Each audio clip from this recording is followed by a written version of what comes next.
Okay, so welcome to Social Media Fridays. Each week we convene to discuss happenings in the world of social media that took place over the past 7 days. With us today we have Masataki Wasa. Masataki is a Google top contributor on the AdSense and Google Plus help community. Yeah? And Tony McCreath is one of Australia's leading SEOs. He runs Website Advantage from Adelaide. We won't hold that against him.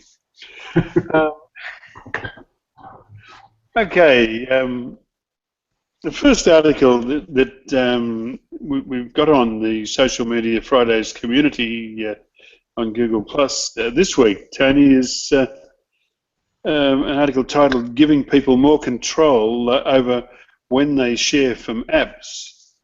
Facebook is encouraging app developers to move away from the implicit share. Now, there's a second article titled "Why Facebook is Becoming Like Google Plus." And so it seems that both are working towards their core system being a login identity service with apps that provide single-purpose, first-class experiences. I think we should cover these together. I'm sure you'll agree because it was your idea in the first place.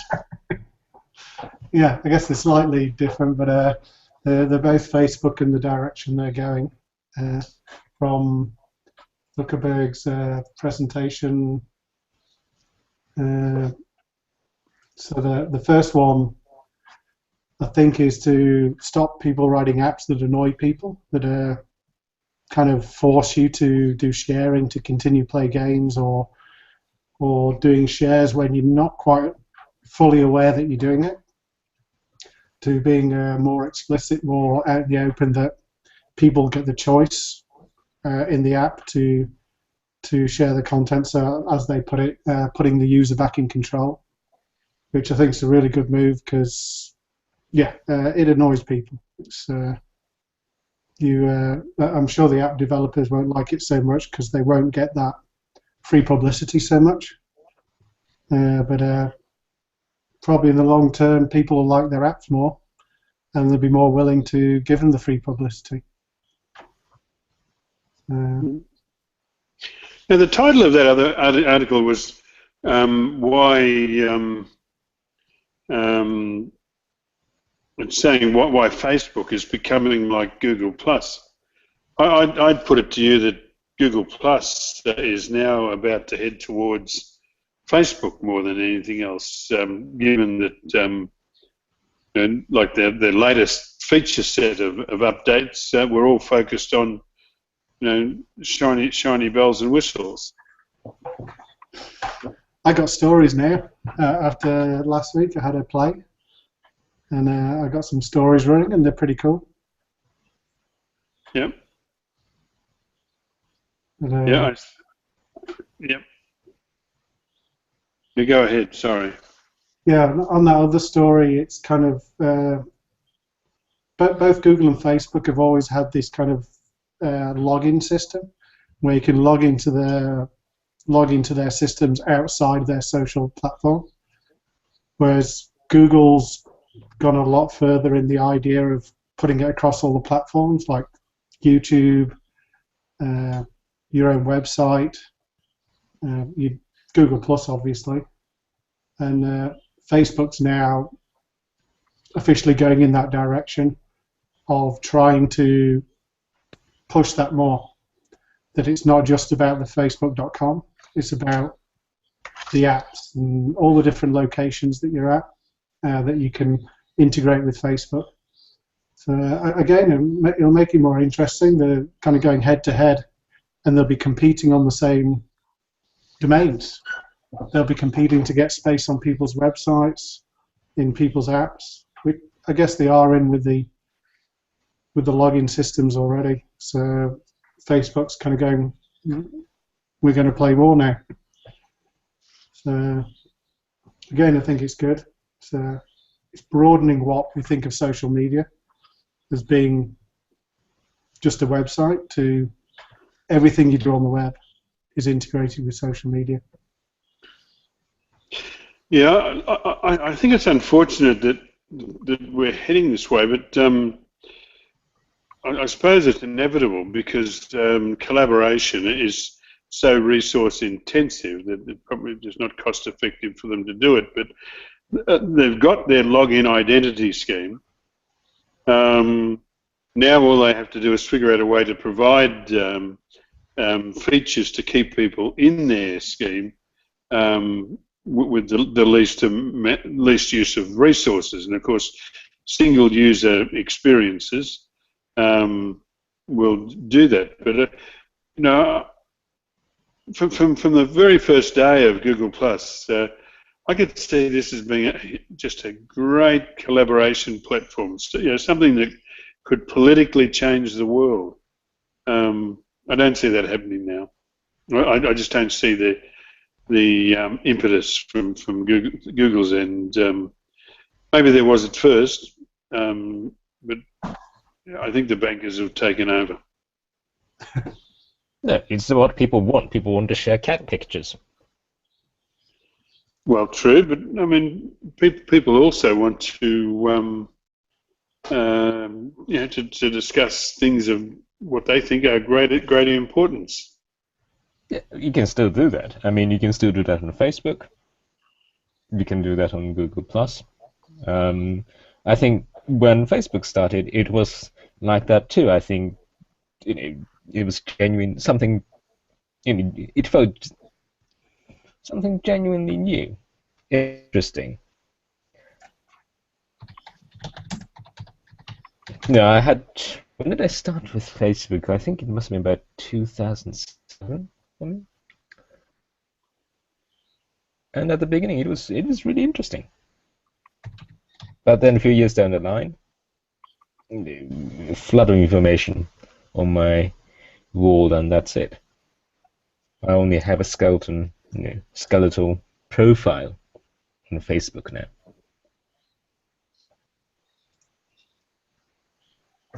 So you don't do much on Facebook at all, even like with friends and family?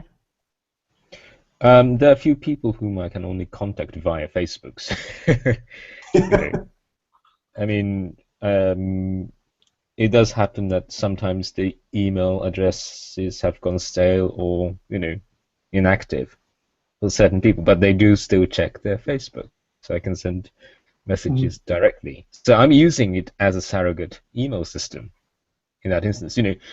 I'm not using it as Facebook as such, but it's the only way to send an email.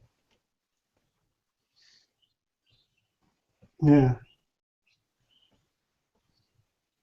So you've kind of got your app that you require, like, so in what Zuckerberg was saying was the idea of, instead of having this one website that tries to be everything for everybody, is splitting it up. So for you, maybe the Facebook Messenger suits more as an interface that's more designed for those direct communications, less cluttered.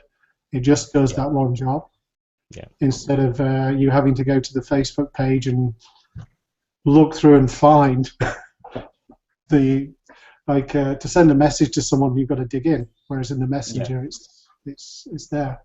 So I think that direction is then, you don't have to go into Facebook to share cat pictures. You can go into Facebook Messenger to send an email to your dad because he's not on anything else. My dad's not even on Facebook.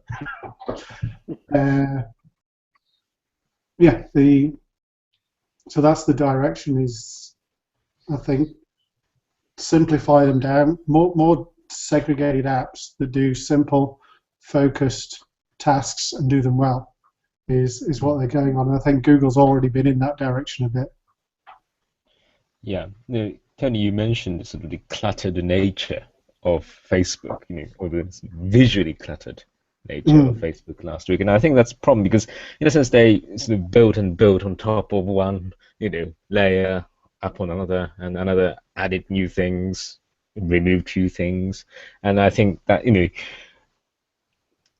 at some point it was going to be too messy. So it does make sense to say, look, this is what this does, this that does that, and to give a sort of very clear contour to each element that Facebook is now composed of. And yeah, it makes sense, sort of unbundling and sort of making it modular in a sense. They're all connected, but at the same time, it has its own individuality. And obviously the question is, okay, so they're dismantling their walled garden to a certain extent. So when is Facebook going to have an ad system similar to that of AdWords / AdSense? Or are they going to be provider of data? Because if you signed into Facebook and then you do all sorts of things, interact with websites and apps and whatnot, that again is essentially data that's useful. Yeah, So, people are going to that central place, then they're not going to see the current ads. So in Google's case, it has an established system. So Google Plus is a great way to collect information about people, and you can target people afterwards with ads. And in Google's case, they can do so not only on Google properties but elsewhere through the display network, i.e., people who have AdSense on their sites. So there's that system already there that Google collects data and uses that data. Like, I presume Google Plus contributes towards the demographic data they've got, which gets fed into AdWords and remarketing and things like that. If not, I'm sure that's the direction we want to go. I think it does. I mean, the privacy policy is somewhat opaque, but I think that's what's happening. Opaque in concrete terms. I think in terms of laying out the general idea, I think it's very clear. But so what exactly information is being collected at what point and used for which purpose? That so that if you go to details, then it's not entirely clear. But and the thing about Google Plus data is that it's not necessarily sort of cookie based, right? Most of interest based ad targeting, or what is it? Yeah. So if you go to sites that are selling a particular product, even if you go to another site, completely different site, you still get served ads for that particular product you're looking for, or before. And that used to be essentially pseudonymous in the sense that they were tracking browser habit, not personal habit.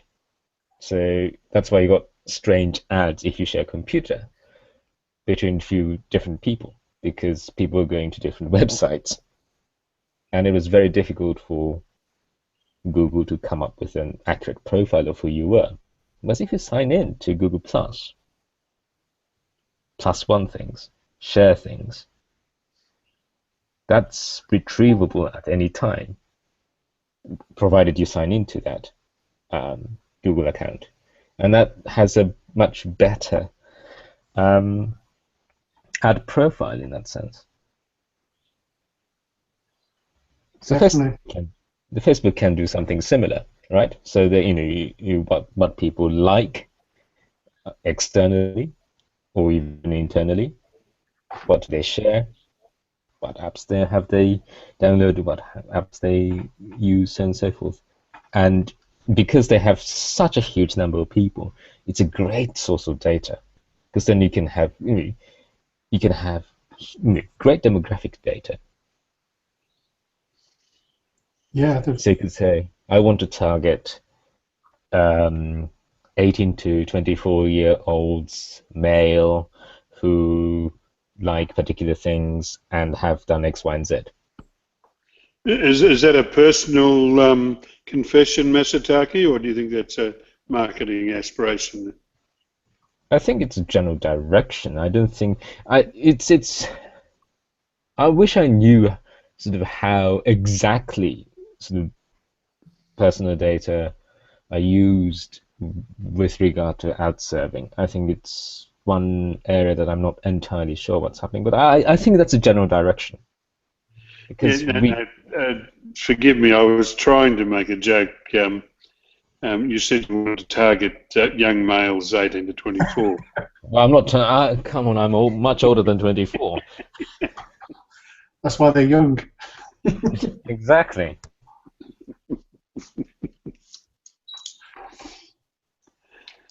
Yes, I'm sorry. I've interrupted your train of thought. I'm sorry. I hope we can get back onto it. No, I think a train was running out of steam.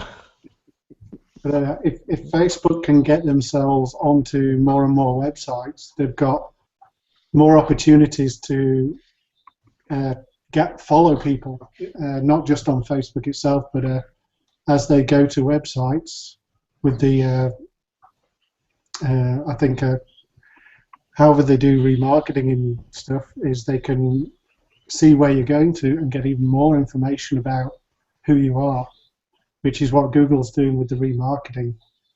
And that very much so, if you want to do this sort of tracking with Google, you have to have a privacy policy that basically tells people you are doing it.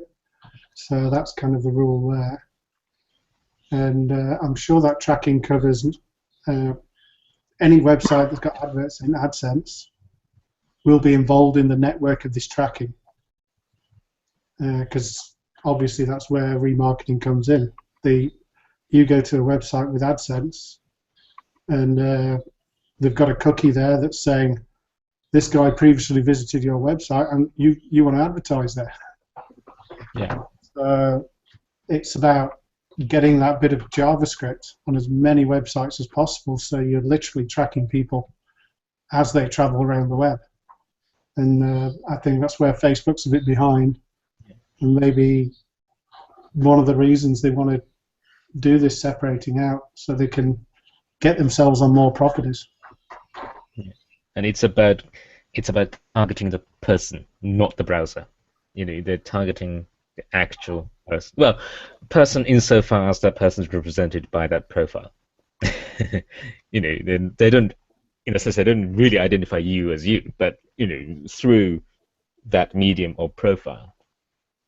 Instead of browser, also generic sense of who you are, or assuming who you are from your browsing habits. It is, you know, they can link that, you know, which sites, which things have you or your profile done, and that so that every single interaction adds to that profile. And the thing is, they can remain even if you clear your browser cookies, right? Yeah. If you clear your browser cookies, how are they going to track? I don't understand that.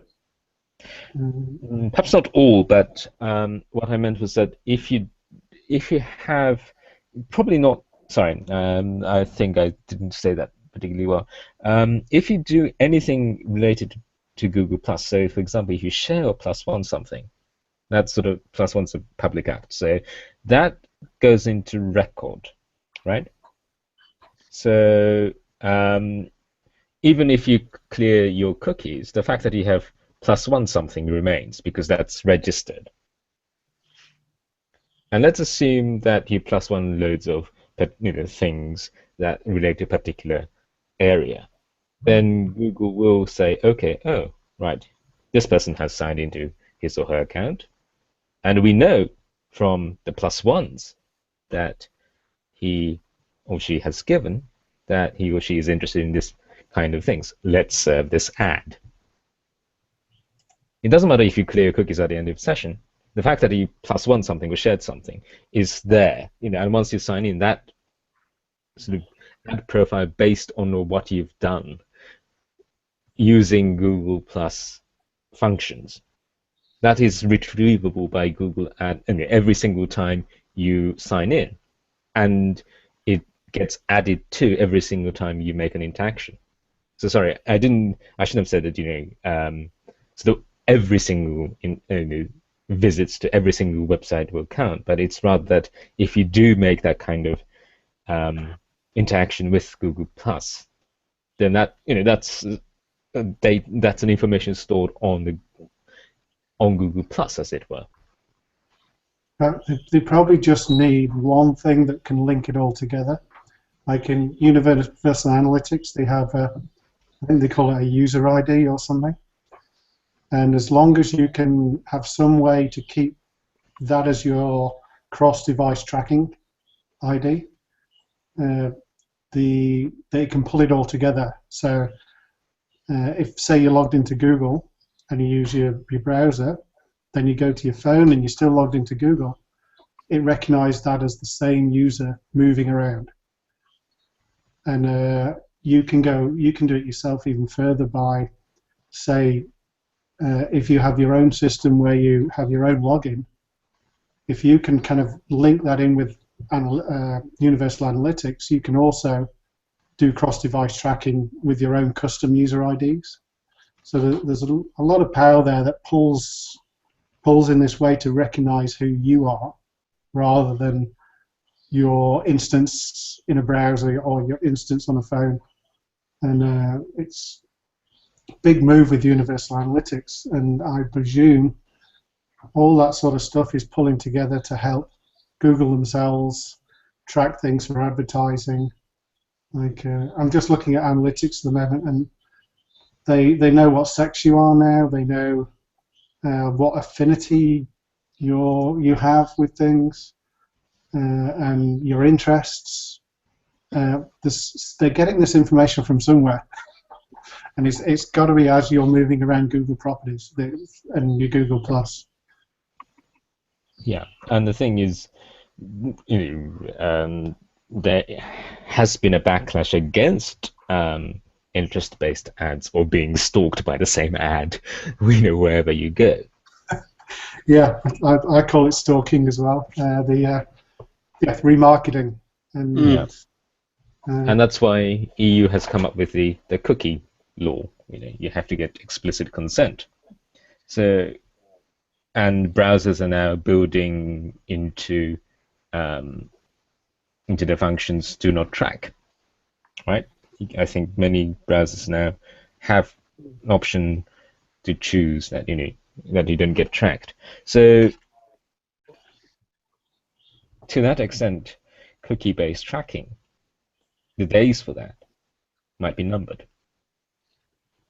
And it's not particularly useful. It's not as accurate as linking it to someone's profile, which probably represents that person better. Because the tracking cookies are a specific type which they can block, but I guess they can't stop cookies for, say, you're logged into Google. It's a different type of cookie. But that's information going to Google saying, I'm here now. There's information being sent. Yeah. So and if you log in, Google say, oh yeah, that's him or that's her.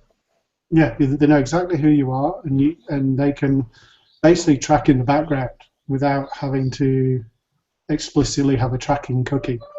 Yeah, because you've agreed to the terms and conditions and privacy policy. So they've covered that ground.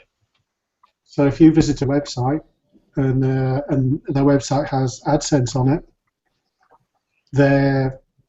when they send the signal to AdSense to decide on the adverts, presumably, I'm guessing, they'll also send you Google ID or some way. They always try and use the word non-identifiable information. Yeah. So they'll send something that lets them kind of put the information together. So, but yeah, it's kind of guesswork there. How complex and how sophisticated they've got on that information. We just know the information is appearing.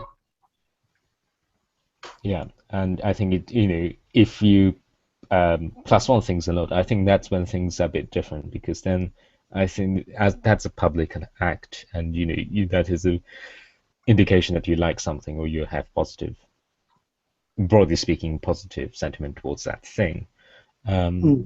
So that, I think, will be used to build an ad profile. I think that's sort of indicated in the Google +1 button privacy policy. I haven't read that for a long time, but I'm just looking at the demographics in Universal Analytics, and that uses the exact same JavaScript code as AdWords for the remarketing. So you basically have to do the same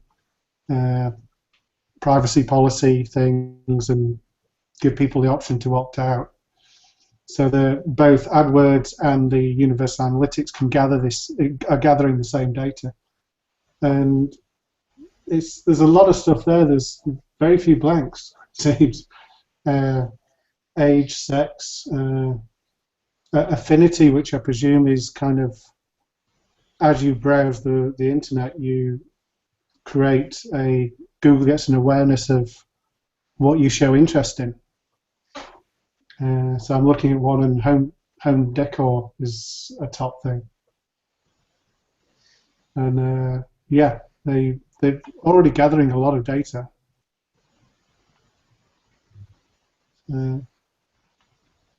Yeah, and so it'd be interesting, just think what Facebook could do if it had a system comparable to AdWords AdSense, based on the amount of personal data that it has. Because they're well ahead on that personal data compared to, well, they've got a lot bigger user base, plus the amount of personal data they've gathered on individuals over the years is massive. Exactly.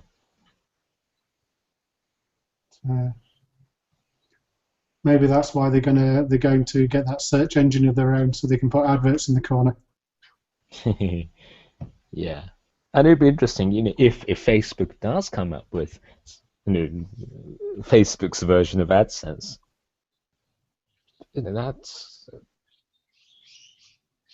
That's really going to be interesting in terms of how the major publishers, not sort of small publishers and bloggers, but I mean big publishers, newspaper sites and things like that, how they would they switch over? Would they have the two systems concurrently?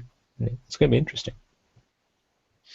Do you think Facebook will really come up with a search engine, or that was just Zuckerberg telling his shareholders what they wanted to hear?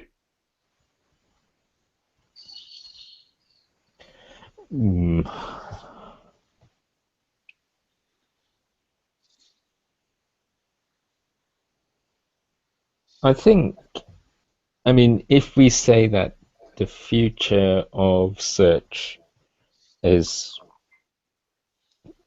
personalized search, then it would make sense for Facebook to come up with one.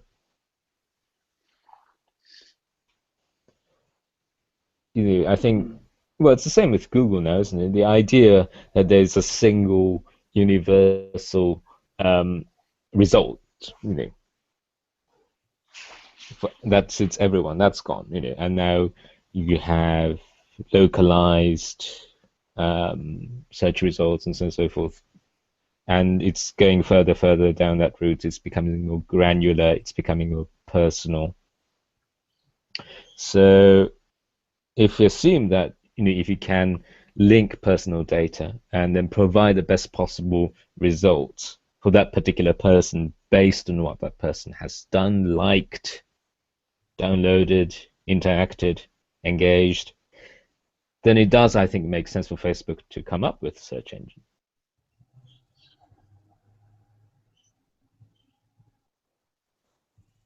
Sorry, I had my mic muted. What do you think, Tony? What's your view? What's your view on this? Yeah, I think that if they do come up with it, it's got to be different to what Google's doing, and their power is the personalization. So maybe their angle would be to focus on results based on your friends.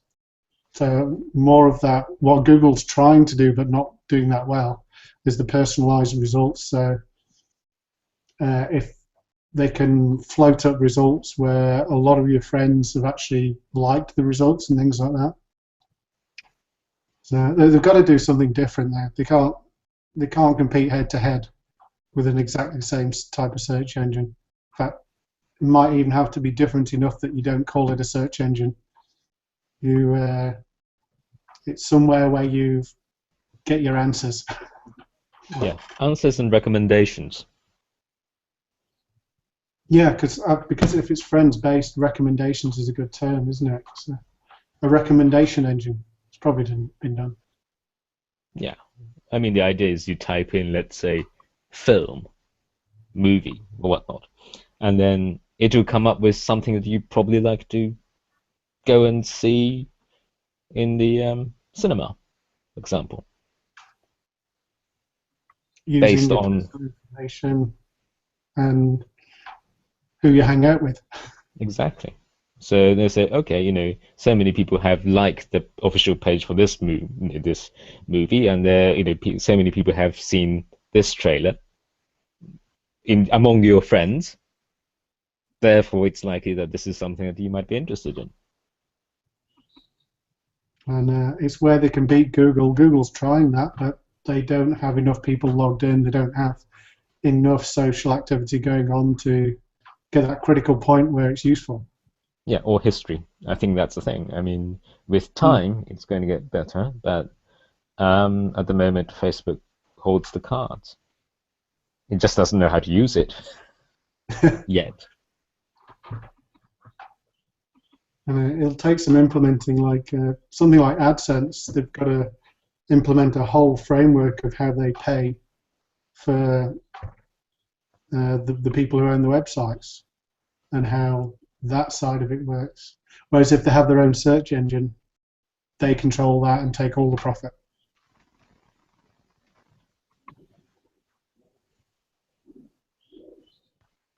So,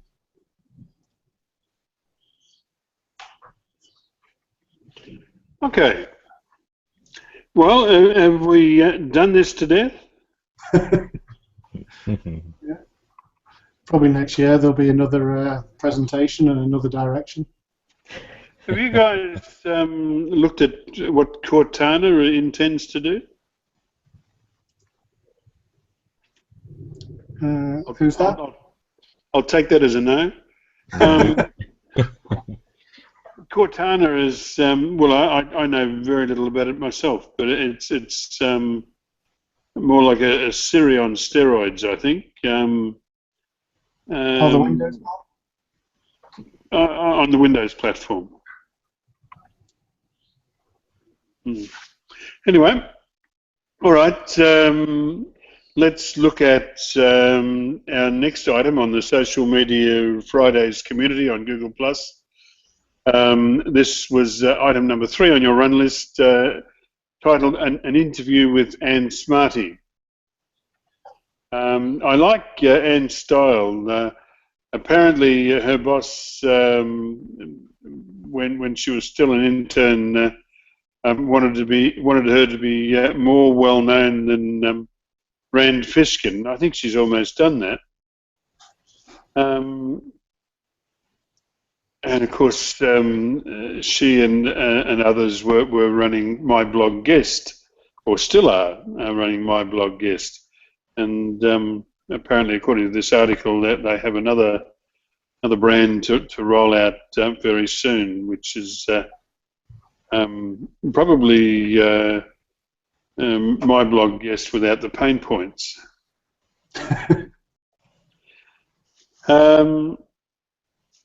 Did you guys have time to read this article? I had a quick scan through it. Looked interesting. And she seems to say the right things, like the My Blog Guest is not going to go away while people are still finding it useful. It's not just about Google. So they're going to support it, which is nice of her.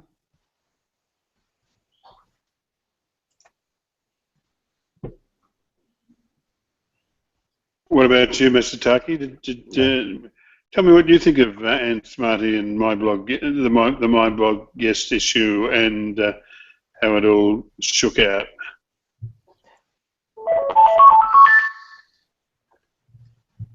Well, I think she came out very well out of that, in a sense that has come across as a genuine person, committed to what she does, and I think that comes out in this interview as well. And it's interesting because she goes into how she came to be who she is as it were. So that was quite interesting. And I think Tony touched on the important point that she's not going to abandon my blog so long as it has members and uses. And I think that shows commitment to the product and the people. So I thought that was a really good thing. And it might end up actually being more valuable in a different way. Because if people were on there to try and manipulate Google, they're not going to be doing that anymore. So there's a chance that it might become more of a thing about quality. You go there because the articles are good, or you get into the system, into the network, because you want to be associated with it. Yeah, I think the idea behind my blog is sound and useful and good. It's just that the implementation in certain aspects I think were problematic. Which was down to she wouldn't no-follow. Yeah. Because that kind of implied that it's going to be poor quality. I think it's the idea of exchange, isn't it? That it's if a link has been exchanged for something valuable, in the sense that there's that transactional element to the link, and in a sense, quality is not of an issue. You could have a high quality thing, high quality content that still had been traded for a link, right? So it's the nature of the link, not necessarily the quality of the link or quality of the content. And I think my blog guest just became an easy target, as it were, for Google, because they can see who's doing what, and it was an easy way to take an action. It perceived and a high-profile one. Yeah, they judged it as a network and clobbered everyone.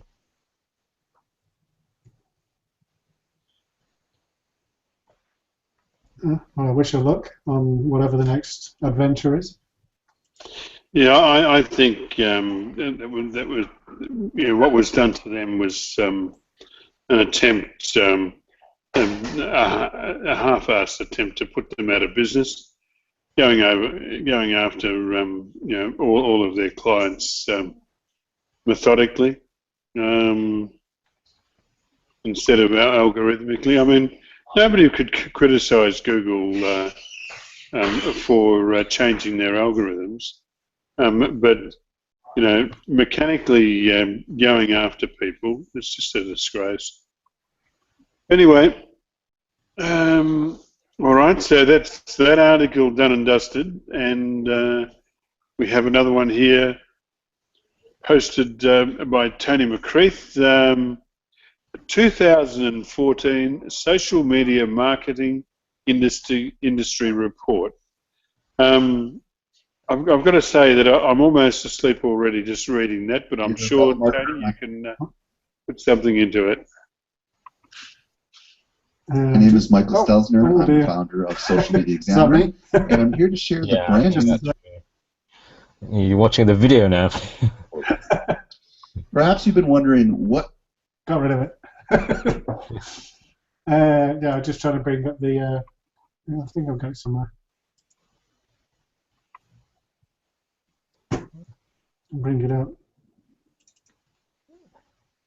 No.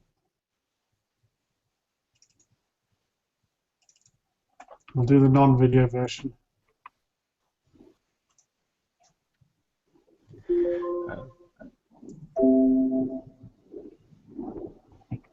If you go to that article, and there's a comment, one of the first ones that appeared for me, by someone called Cheesy, and that's a great executive summary.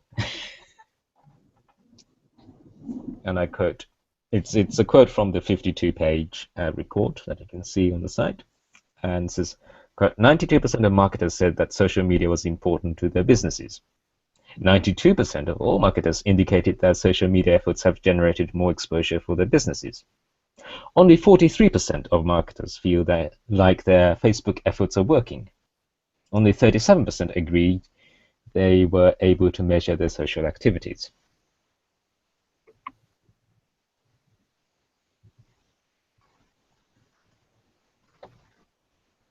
And Cheesy states that the only stats that matter in this report, and I think I skimmed the report, and I think that's a very fair summary. Yeah, and it's hard whenever you've got this sort of stuff. It's like you're getting data from a sample set who are obviously probably only go into it because they're doing marketing online. So it's biased because of who's going to actually bother being in the report.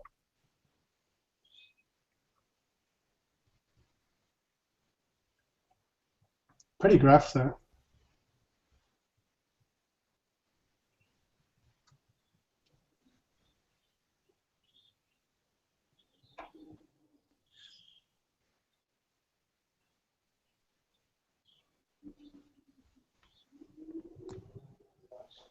Well, then, do we have anything more on the social media report? If not, are there any other articles for discussion? Actually, the social media report did mention people are planning to learn about Google+. So there's an increase there. And Facebook is the big one. Always has been, always, and it's holding it still. Yeah, that's about that on that. Now, are these measurements or perceptions? Well, it's interviewing marketing firms and asking questions like, which platform are you planning to do more in the future? And I guess, again, like everything, every question, how you word it is because people are not doing much with Google+, they're going to be doing more. Whereas if they're doing loads with Facebook, they're not going to do more. Yeah. So, yeah, it's all statistics and damn lies. It is interesting because it's social media platforms marketers want to learn more about. And Google+ tops that poll, followed by LinkedIn. And then Facebook, Twitter, YouTube, blogging, Pinterest, Instagram, and so on and so forth. So that ties into your point, because people aren't exactly familiar with Google+. So that's why they want to learn more about. The real answer there is they don't know about Google+. But interesting that people, it's 56% of marketers want to learn more about Facebook. So that is, and then it ties into the stat I quoted earlier that many people don't really know how to track Facebook. So I suppose it ties into that, in that there are still lots of things that people need to or want to learn about Facebook, even though they might be using it for potentially years by now. Yeah, and social media is a really hard one to track. So a lot of people are basing it on simple stuff like likes or shares. Instead of, you can't track sales that well. And well, maybe if Facebook does get integrated into your website, you can, because you'll be able to follow that person onto your website and track them as a single person.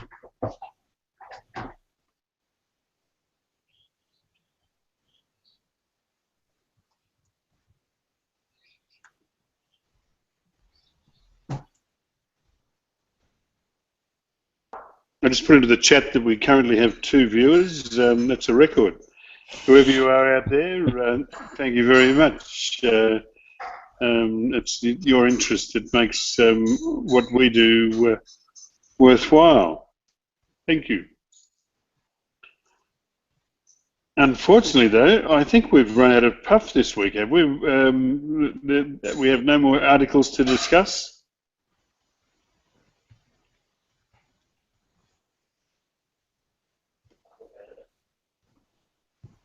Oh, Tony, you froze then, did you? That's a bit confusing. Can you see 2 of me? Yes. Currently. Yeah, but one of you is frozen solid. Yeah, that's good. Is that guy? Everything's in reverse, Tony. But it recovered pretty quickly, which is good. That's the last time I try and +1 one of your articles. Why is that? It was the post that you, the chat thing. You said +1 this. I opened it up and my Chrome crashed. Well. Yeah. Well, have we done it for this week or not? Yeah, I think so. Yeah. Okay. Actually, I don't know if it's related to social media. I guess it is. I've been playing this week with stuff that pulls customer relation management, which is social media stuff, and trying to pull in all my contacts from all the different platforms into one place. And I'm testing out Nimble, which seems to be quite good at that. Do any of you guys do anything like that? Any CRM software? Well, it's funny you should say that, because it's a conversation that often takes place here. We're Microsoft partners, so we don't. We can have the best CRM platform available and not pay for it. Well, not that we don't pay for it, but it's part of our Microsoft partnership that we get the use of software like that. But the problem with CRM is the configuration. I mean, we've been doing it now for about, I suppose, about 10 years. You know, off and on, we've tried different things and different methods. Never. I mean, the end result is absolutely marvelous, but getting from the thought to implement CRM and reaching that nirvana at the end of that long tunnel, it's just not happening for us, at least. And it might be that we're not committed enough, but there's just a physical number of keystrokes required, and we're flat out busy all the time anyway. That's the thing for us. It's all we can do to get our work done, and so having the luxury of being able to key things up is it's just not there. We just don't have that time available. So no, we're not exactly social media evangelists. Sorry, not CRM evangelists. But that doesn't mean it doesn't come up all the time. In fact, usually it's my sons that are always bringing it up, and I'm supposedly the idiot that doesn't know what I'm talking about. Is the Windows stuff any good at pulling together things like finding where people are on Facebook or Google Plus and things like that? Does it do that side of CRM, or is it more about managing contacts and tracking activity that you have with them? Well, obviously, it's more about managing contacts, but I mean, it depends on how far you want to take it. You know, it'll polish your shoes and butter your toast if you set it up that way. But the thing is that you know, you can take a call coming in, and the caller ID can bring up all of the transactions that you had with that client, their account status, their setup at their premises, what software they're running. You know, you can have all of that. It just depends on how much work you allocate towards putting the input in. You know, it's like all of these things. Great in theory, but in practice, it's just a huge amount of work. Yeah, I think I must have spent 2-3 hours last night after I'd pulled in contacts from Outlook, Google+, LinkedIn, Facebook, Twitter, just going through them and deduping them and grouping them, which I think it'd be nice if some software was a bit cleverer than that. And now I've got to think, well, now I've got this website with nice clean contacts. What if someone calls me on Skype? I don't have that link.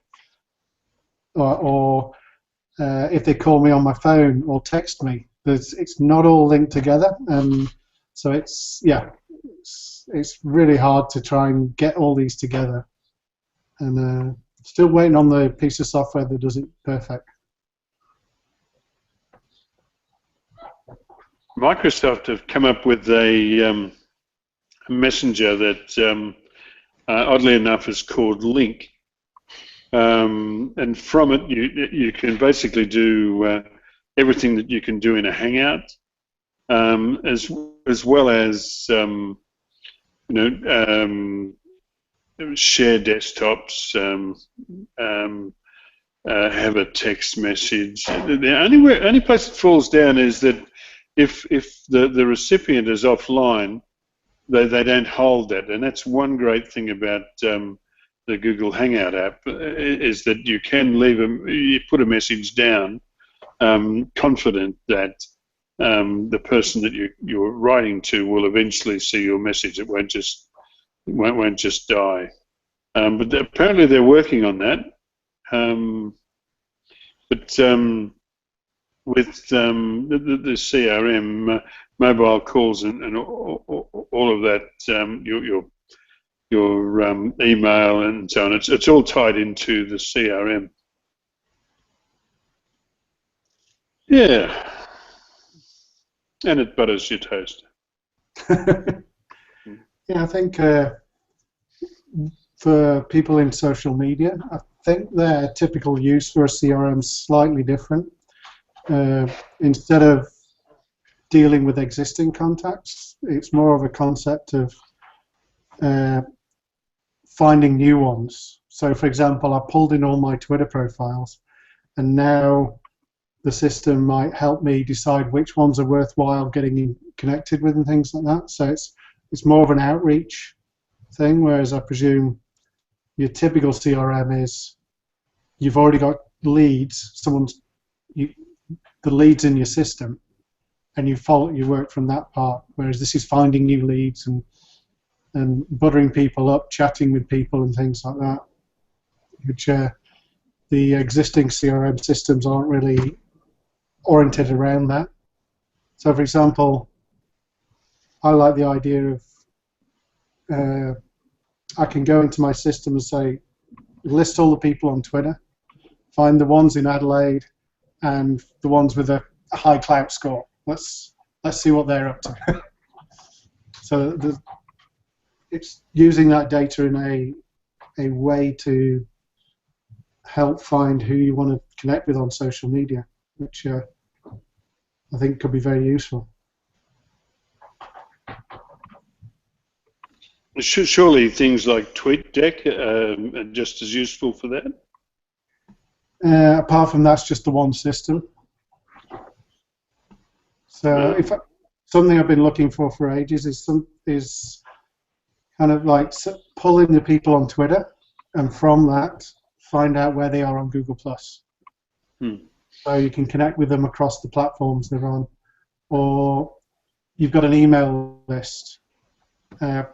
Pull in the email list, find out what social media platforms they're on, and connect with them there as well. And by this Nimble I'm doing, it's quite a bit of a manual process. It will suggest, which I think is pretty much all they can do. From an email and a name, it'll start suggesting, is this the Facebook profile? Is this the Twitter profile? So it's still quite a laborious process to find these things out. But, a couple of years ago, I used a system called Gist, which was great. It would pull in, just work out all the cross connections, and so you could use it to get a lot of information about a person, basically. But they shut up shop, unfortunately. Oh, and Jim's gone.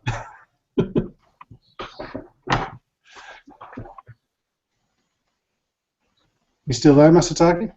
Oh, I'm still here. But, I am a total ignorance about these kind of things, I'm afraid. Oh, right. So it's just something I dabble in, and I guess another area is just if people get back in touch with you, I want to find out as fast as possible who it is. Yeah, that helps.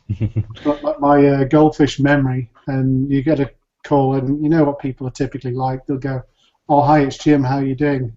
And they'll talk for 5 minutes without giving you a clue who they are. Yeah. And if you've got a system that you can pull up. Hello, Jim. Yeah.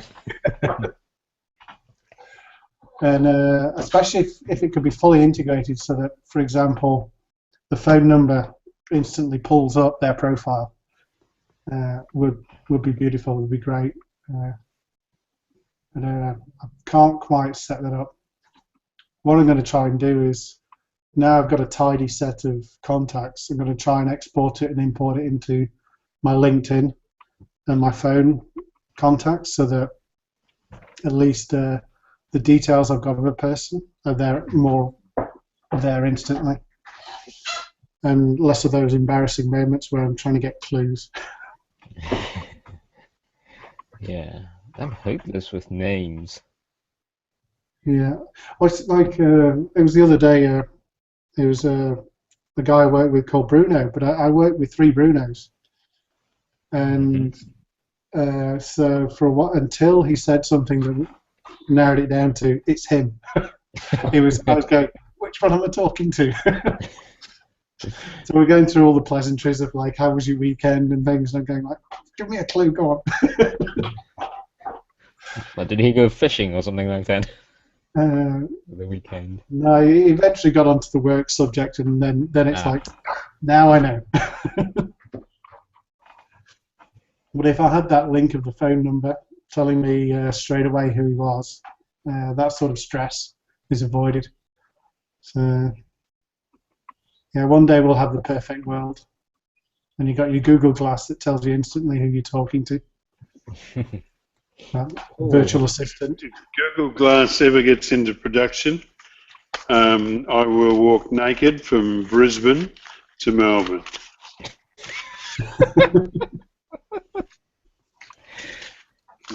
Oh no, you said that in a public broadcast. Yeah. People are going to hold you to that. There's going to be a petition now to make sure it doesn't. I think my modesty's fairly safe. Yeah, look, I misled you before too. I said TweetDeck. I meant Tweepy, Tweepi. Have you seen it? Probably. It's because it annoys me that these spammers that follow you, and you dutifully follow them back, and then they unfollow you the following day and charge off to find another sucker. And so it flushes these people. Also, it helps you to reciprocate if you miss following someone back, or if people have redundant accounts, it helps you clean those up. If you have spammers following you, it can force them to unfollow. And it also has a good feature that you can follow the followers of your friends, or you can choose to follow the people that they follow. Yeah, that sounds interesting. Yeah, for argument's sake, Alistair Lattimore was a pretty astute bloke, and so I'd be interested in following all the people that he follows. Yeah, that sort of thing. So that's a tool I think is worth looking at. Yeah, I've bookmarked it.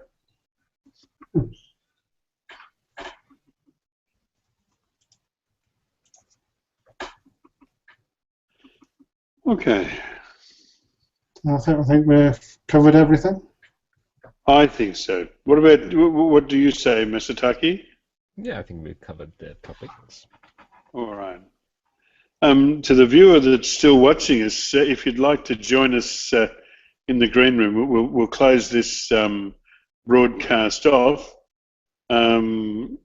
If you'd like to join us, just send a personal message to either Masataki or Tony or myself, and we'll send you a link to come and join us. But for now, we'll close this broadcast off. And look, before I do, I'd like to thank you for taking the trouble to watch us today. You are what we're doing it for, and God knows why you want to listen to us, but thank you anyway. And we'll be back at the same time next week. Thank you. Cheers.